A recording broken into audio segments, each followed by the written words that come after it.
건강하시죠? 잘 지내시기 바랍니다. 제가 몇 번 말씀드렸는데 강단에 서면 한 분 한 분 다 잘 보입니다. 저도 이럴 줄 알았으면 어렸을 때 교회에서 신앙생활 열심히 하고 그랬습니다. 좀 졸기도 하고 친구하고 떠들기도 했는데 어쩐지 목사님이 저를 바라보시는 눈빛이 예사롭지가 않더라고요. 다 보입니다. 여기 서서 보면 가장 눈에 띄는 것 중에 하나가 우리 성도님들 기침을 많이 하십니다. 사실 지금 저도 목이 좀 많이 불편합니다. 우리 교회가 냉난방 시설이 굉장히 잘 되어 있는데도 굳이 저 뒤에 있는 히터를 켜가지고 굉장히 공기가 안 좋습니다. 예배 시간에 문 다 걸어놓고 있지 않습니까? 가만히 있어 보면 다들 기침하느라 바빠요. 되도록이면 저걸 안 켰으면 좋겠습니다. 그래서 제가 기름을 떨어지면 좀 치우려고 합니다. 오해하지 마시고 우리 목사님이 괜히 우리 춥게 덜덜 떨게 하려고 하시는가 보다 그런 생각 마시고 우리 성도님들 건강을 위해서 치웠다라고 생각하시기 바랍니다. 사람은 누구나 행복하기를 원합니다. 그러나 누구나 행복할 수는 없지요. 그래서 사람들은 너도 나도 행복을 찾아서 열심히 살아갑니다. 이 행복을 얻기 위해서는 조건이 있어서 이것을 얻거나 이루는 사람은 행복할 수 있을 것이라 사람들은 여깁니다.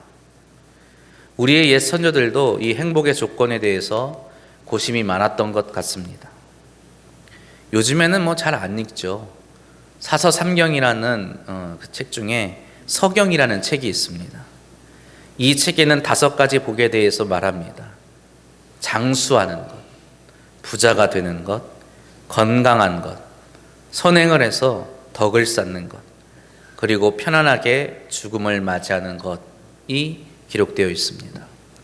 이러한 것을 가진 자라면 행복한 사람이라, 복이 있는 사람이라 여겼던 것 같습니다.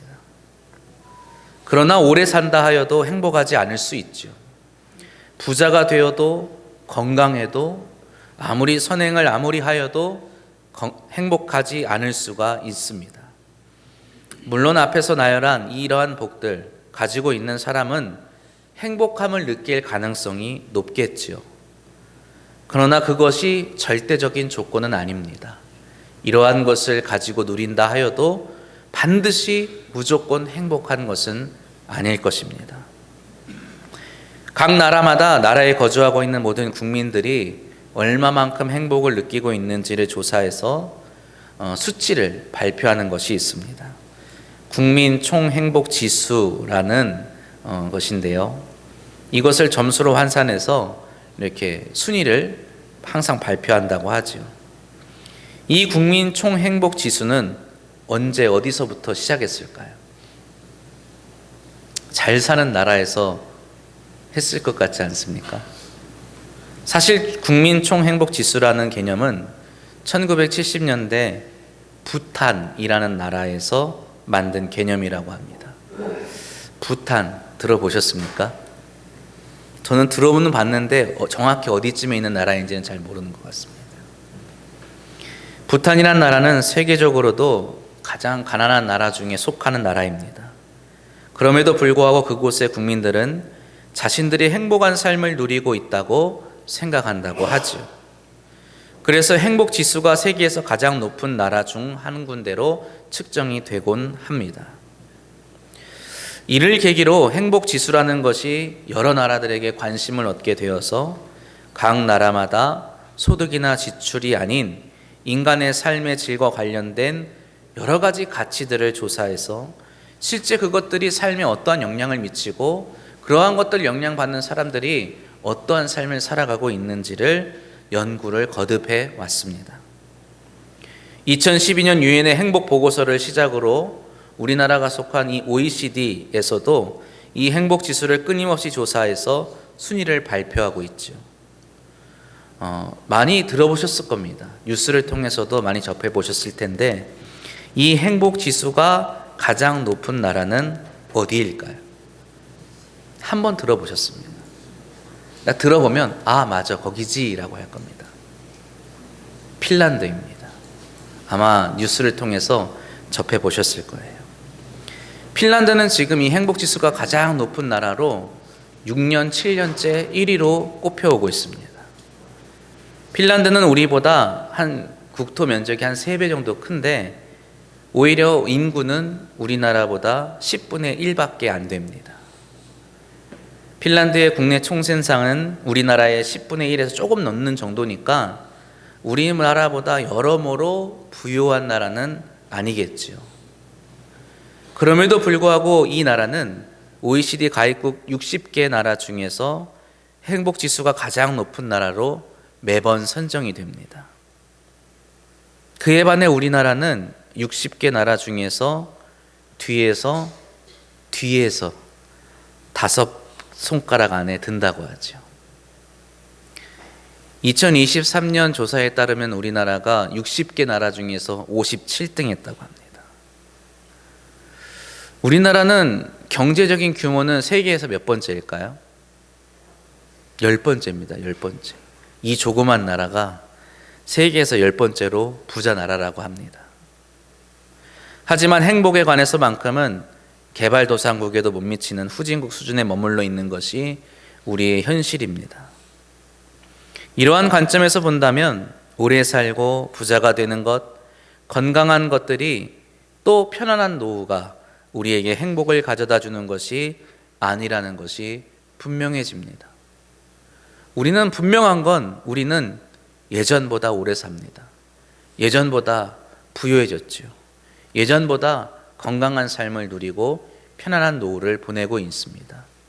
그럼에도 불구하고 우리는 그 옛날보다 더 행복해지기는커녕 점점 불행해져만 가고 있다고 느끼는 것입니다. 우리 황남교회 오래된 구호였던 것이 하나가 오직, 형통, 뭡니까? 벌써 잊어버리셨어요? 오직, 형통, 축복받습니다입니다.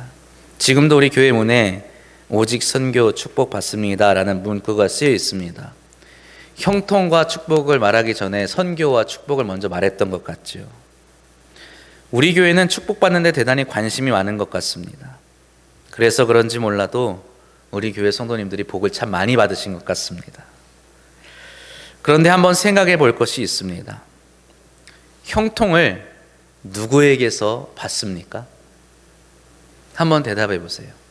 형통을 누구에게서 받습니까? 대답이 조금은 달라도 어느 정도 일치가 될 겁니다. 삼위일체 하나님께서 우리에게 형통을 주시기 때문입니다. 그렇다면 축복은 누구에게서 받습니까? 이것에 대한 답을 가지고 제가 언젠가 가깝게 지내던 목사님과 아주 열띤 토론을 한 적이 있습니다. 축복이라는 말은 복을 빌어준다는 한자어입니다. 누군가가 복을 받기를 빌어주는 것이 축복이죠. 그래서 축복이라는 것은 행위이고 이 행위의 주체는 복을 주는 사람도 아니고 복을 받는 사람도 아니라 제3자인 것이죠. 축복은 누가 합니까? 제가 합니다. 또는 성도님들이 다른 성도님들을 위해서 해 주실 수 있는 것이죠. 가정에서, 일터에서 내 가족과 내 자녀와 자손에게, 동료에게 해 줄 수 있는 것이 축복입니다. 그리고 이 축복의 목적은 다름 아닌 하나님께서 그 사람에게 복을 주시고 하나님께서 그 사람을 부유케 하시라고 소망하고 바라는 것입니다. 우리 함께 옆 사람을 축복해 볼까요? 하나님께서 복 주시길 바랍니다.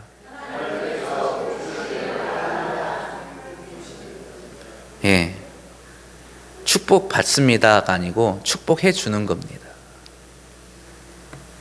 앞으로 우리 서로를 위해서 항상 축복해 주시기를 바랍니다. 그런데 이 축복이라는 단어, 한국교회에서 어느샌가부터 이 복 대신 이 축복이라는 말을 쓰기 시작합니다. 아마도 짐작하건대 세상에서 말하는 일반적인 복과 구별하여 부르기 위해서 축복이라고 부르는 것 같습니다. 하지만 축복이라는 말 자체가 가진 함의 때문에 자칫 혼동의 소지가 있을 수 있죠. 하나님은 복을 빌어주는 분이 아닙니다. 하나님 축복해 주옵소서 말은 뭔 말입니까? 하나님 복을 빌어주세요라는 말입니다. 하나님이 누구에게 복을 빌어줍니까? 하나님이 복을 주시는 분인데, 제가 이것 때문에 밥 먹다 말고 목사님과 아주 오랫동안 얘기를 했어요. 이런 말장난 같은 말을 제가 굳이 하는 이유는 우리가 사소한 것이라도 분명히 알아야 하기 때문입니다. 우리의 행복의 조건이 무엇일까요? 우리가 복받는 비결이 무엇일까요? 복의 근원이시고 복을 주시는 분께 나아가는 것입니다. 하나님께 나아가는 사람, 하나님을 만나는 사람이 복을 받을 수 있는 것입니다. 그가 행복한 사람이라 할 수 있는 것입니다. 축복해 주옵소서, 축복해 달라고 암만 해보십시오. 복을 받으러 나와야 합니다. 오늘 불편한 몸을 이끌고 이 자리에 나오신 성도님들, 또 슬픈 마음을 안고 이 자리에 나온 성도님들, 여러 가지 삶의 애환과 문제를 안고 지금 이 자리에 나오신 성도님들, 복이 있는 분들임을 믿습니다. 하나님께서 그 모든 것을 아시고 모든 문제를 해결해 주시고 위로해 주시고 소망을 주실 줄 믿습니다. 오늘 본문에서 예수님이 수많은 사람들을 만나십니다. 예수님이 이제 본격적으로 공생의 사역을 시작하려 하시죠. 12 제자를 임명하시고 또 기도하러 올라가신 산에서 이제 제자들을 임명하신 후에 내려오니까 이스라엘만이 아닌 주변 이방 지역인 두로와 시돈에서도 많은 사람들이 주님께 나와왔습니다.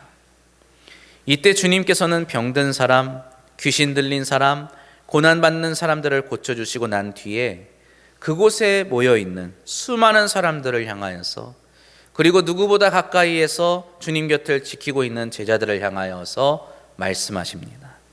오늘 본문 6장 20절 말씀입니다.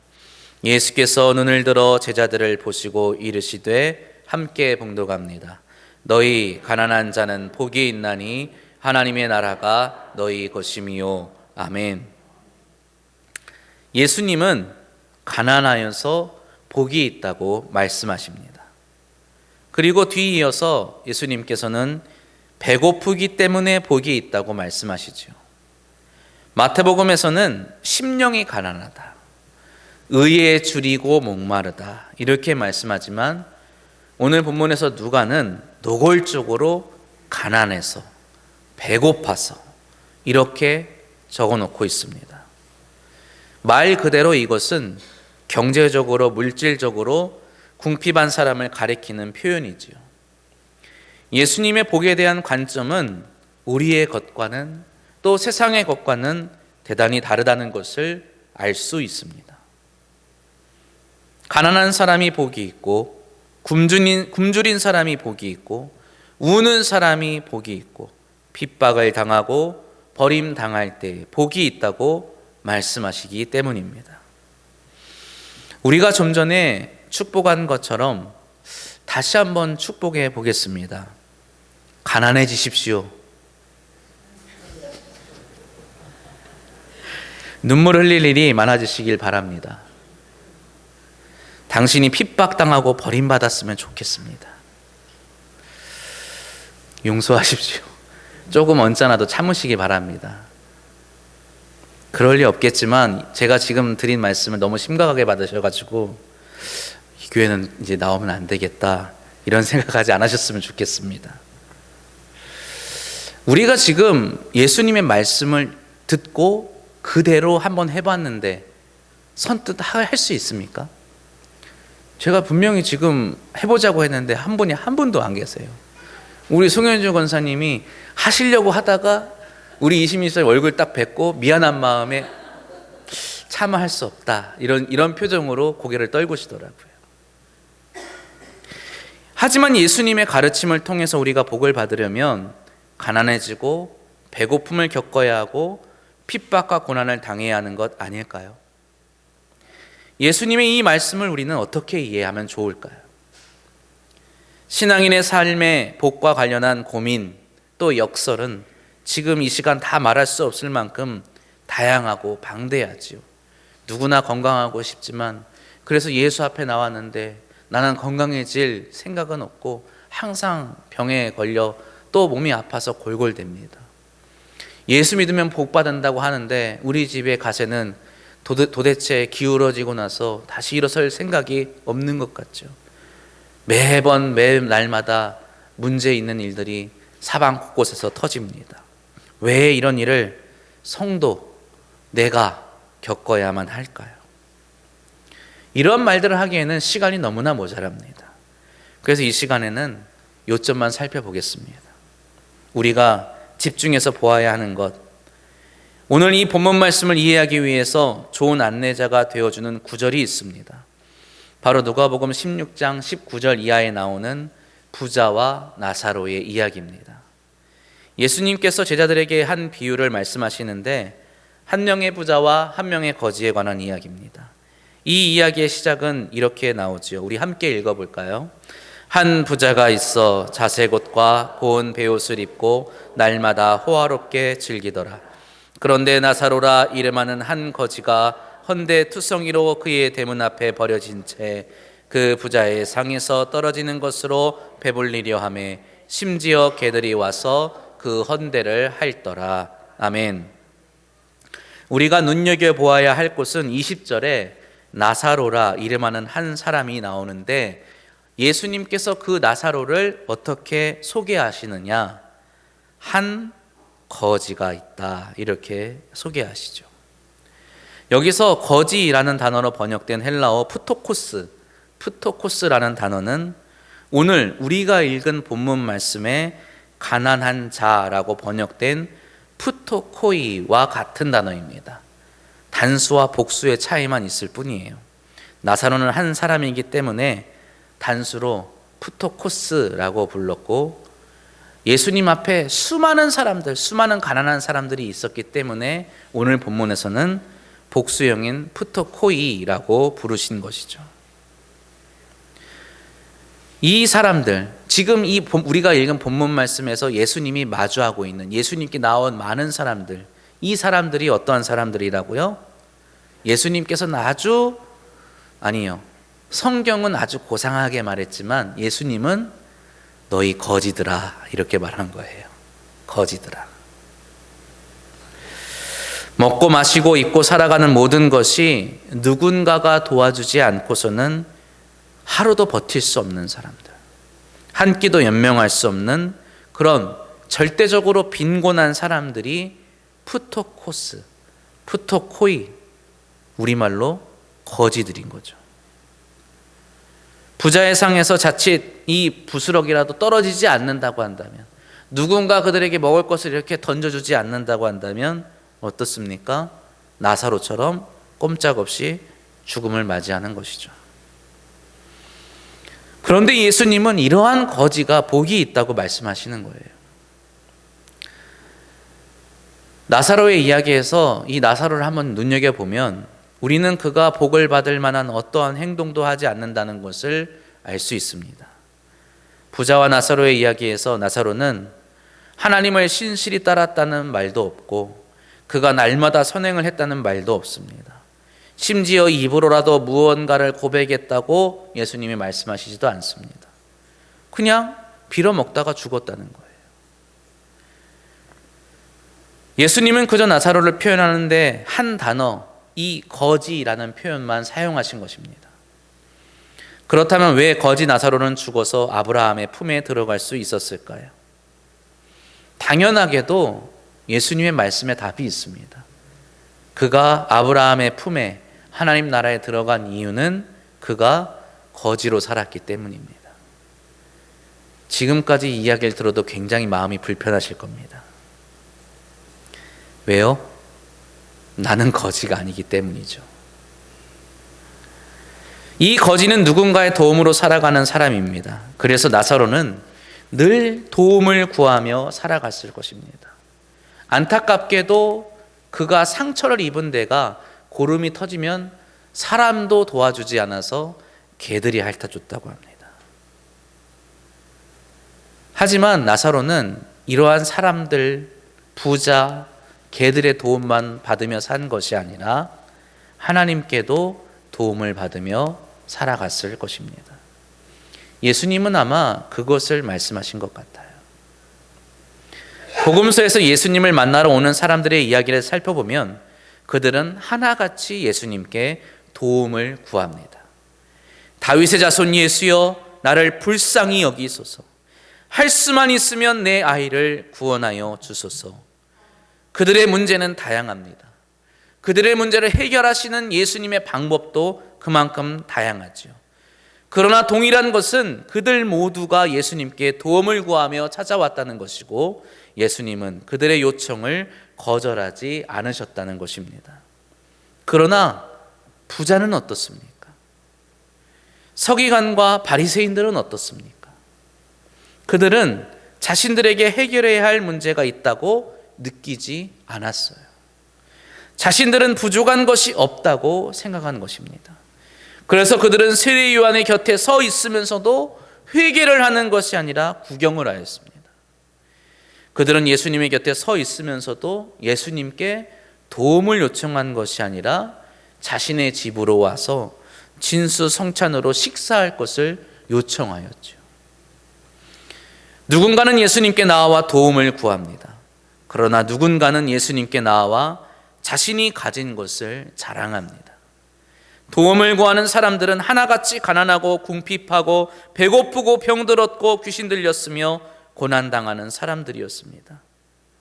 그들은 결코 행복하지 않았어요. 그들은 결코 평안하지 않았습니다. 그러나 그들이 복된 사람들인 이유는 그들이 그 행복하지 않은 것 때문에 예수님께 나아왔기 때문입니다. 예수님은 병든 사람을 만나셔서 병만 고치시는 것이 아니라 그를 구원하십니다. 마태복음 9장 2절 말씀에 보면 침상에 누운 중풍병자를 사람들이 데리고 오거늘 예수께서 그들의 믿음을 보시고 중풍병자에게 이르되 작은 자여 안심하라, 함께 봉독합니다. 내 죄 사함을 받았느니라. 아멘. 예수님은 배고픈 무리를 먹이시면서 하나님 나라를 알게 하시죠. 병들지 않았다면, 배고프지 않았다면, 사랑하는 딸이 죽을 병에 걸리지 않았다면, 열대를 혈루증으로 고생하지 않았다면, 사랑하는 아들이 죽지 않았다면, 사랑하는 오빠가 죽을 병에 걸리지 않았다면, 사랑하는 아들이 귀신에 들리지 않았다면 그들은 결코 예수님께 나아오지 않았을 겁니다.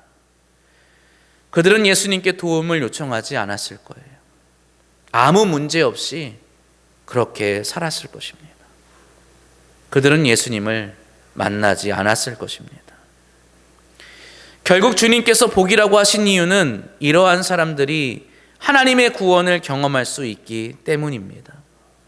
물질의 결핍 때문에 주님 앞에 나와왔지만 결국 물질의 결핍을 초월하는 부요한 사람이 될 수 있기 때문입니다. 질병이 있어서 주님 앞에 나왔습니다. 그러나 죽음의 권세를 이기신 생명의 주님을 만난 후에 영원한 생명을 얻은 사람이 될 수 있는 것입니다. 하나님의 나라는 지금 여기서, 지금 내 삶 속에서 이루어질 수 있는 것입니다. 어떻게요? 하나님과의 친밀한 관계를 통해서 이루어지는 것입니다. 무엇이 친밀한 겁니까?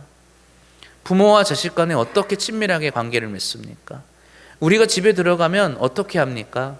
이미 부모가 되셔서 아시겠지만 집에 들어가면 무엇부터 챙깁니까? 자식부터 챙기죠. 먹었냐? 밥 먹은 거 있냐? 배고프냐? 손은 씻었느냐? 같이 씻자. 피곤하지 않느냐? 별의별 거를 다 신경 쓰죠. 저도 어렸을 때 수많은 잔소리를 들으며 살았습니다. 저도 아빠가 되고 나니까 이것저것 챙기느라고 잔소리하기 바쁩니다. 하나님께서는 우리의 아버지가 되시는 분이십니다. 하나님께서 오늘 우리에게 물으십니다. 배고프지 않느냐? 아프지 않느냐? 묻기만 하실까요? 배고픈 사람을 먹이십니다. 아픈 사람을 낫게 하시지요. 혹여나 슬픈 일을 당한 그런 자녀가 있다면 하나님께서는 당신의 사랑하는 자녀를 위로해 주실 것입니다. 우리는 그렇게 하나님과 함께 내 삶 속에서 하나님의 나라를 누리며 살아가고 있는 것입니다. 하나님은 그렇게 가난한 사람들을 돌보시고 그들을 부욕케 하시고 병든 자를 고치시며 그들을 평안케 하시고 핍박과 고난을 당하는 자들을 위로하시며 소망과 기쁨을 주시는 분이심을 믿으시기 바랍니다. 그리고 그러한 경험을 하였기에 우리는 오늘 이 자리에 나와 감사하며 예배드리고 있는 것입니다. 나중에 한번 시간 내서 서로 한번 나눠 보십시오. 오늘 공동체 시간에 한번 나눠 보십시오. 내가 하나님께 위로받은 것이 무엇인지, 하나님께 나에게 채워주신 것이 무엇인지, 하나님께 대해서 나의 아픔을 낫게 해주신 것이 무엇인지 한번 나누어 보십시오. 결코 아무 말도 하지 않는 분은 이 자리에 없을 것입니다. 그러나 아직 해결되지 못한 문제가 있습니까? 예수님께 나아가시기 바랍니다. 예수님께 구하시기 바랍니다. 예수님을 만나시기 바랍니다. 제가 우리 성도님들을 뵈면 안부를 묻죠. 건강하세요? 몸은 좀 편안하신가요? 잘 지내시죠? 그렇다고 대답하시는 분들도 있지만 선뜻 대답 못하고 머뭇거리시는 분들도 있고 어떤 분은 속마음을 다 얘기하시는 분도 있습니다. 저한테만 얘기하지 마시고 주님께 나아가시기를 바랍니다. 문제가 해결될 뿐만 아니라 이 문제를 바라보고 또 느끼고 있는 나의 관점 자체를 바꾸어 주실 줄로 믿습니다. 이제 더 이상 내 삶에 걱정이 없고 문제가 없는 분이 계시다고 한다면 그럼에도 불구하고 하나님을 바라보시기 바랍니다. 마태가 말한 바와 같이 심령을 가난하게 하시기 바랍니다. 의에 줄이고 목말라 하시기 바랍니다. 하나님의 다스림을 사모하고 하나님의 정의와 공의를 구하시기를 바랍니다. 나의 삶을 나누어서 가난하고 병든 이들을 돌보시기 바랍니다. 내가 더 이상 궁핍하지 않다면 내가 아닌 우리의 궁핍을 위해서, 내가 더 이상 고통당하지 않는다면 내가 아닌 우리의 고통을 위해서 함께 기도하시기를 바랍니다. 또 그렇게 살아가시기를 부탁합니다. 하나님께 나아가는 삶이란 바로 그러한 것입니다. 그것이 우리를 도우시는 하나님의 은혜를 얻는 또 복받는 유일한 길임을 기억하시기를 바랍니다. 우리 광남장로교회가 어떠한 문제가 있는 사람이라도 주 앞에 나와 해결받는 교회가 되기를 소망합니다. 복음을 통하여 어떤 사람이라도 살릴 수 있고 어떤 사람이라도 고칠 수 있고 어떤 사람이라도 가르칠 수 있는 교회가 되기를 소망합니다. 우리 광남장로교회가 나만 행복한 것이 아니라 우리가 함께 행복해지는 것을 위해 기도하고 헌신하는 교회가 되기를 소망합니다. 우리가 함께 예수께 나아가는 교회, 마치 친구의 침상을 들고 주님께 찾아갔던 친구들과 같은 우리 모든 성도님들이 되시기를 주님의 이름으로 축원합니다. 그럴 때 주님께서 우리를 만나 주실 것입니다. 우리의 문제를 해결해 주실 줄로 믿습니다. 그것이 우리의 복인 줄 믿으시기를 바랍니다.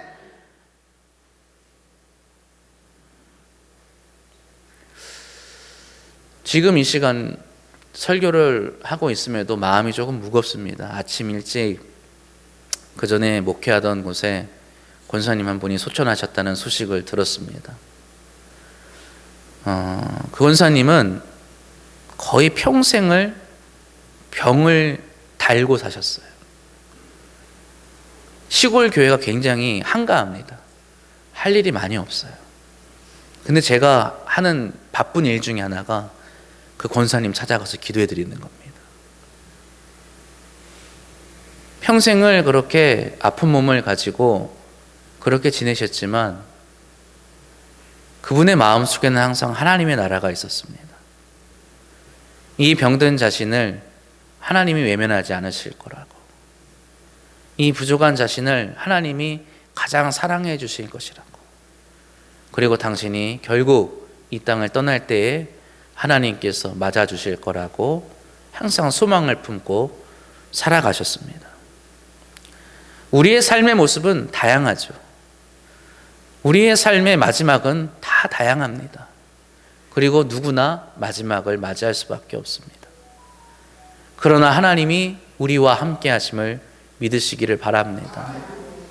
오늘 우리가 이 자리에 나와 있는 것, 저를 보려고 나온 것 아니지 않습니까? 하나님과 만나시는, 하나님과 함께 하시는, 하나님과 각별한 관계를 맺는 사랑하는 성도님의 삶이 되시기를 주님의 이름으로 축원합니다. 기도합니다.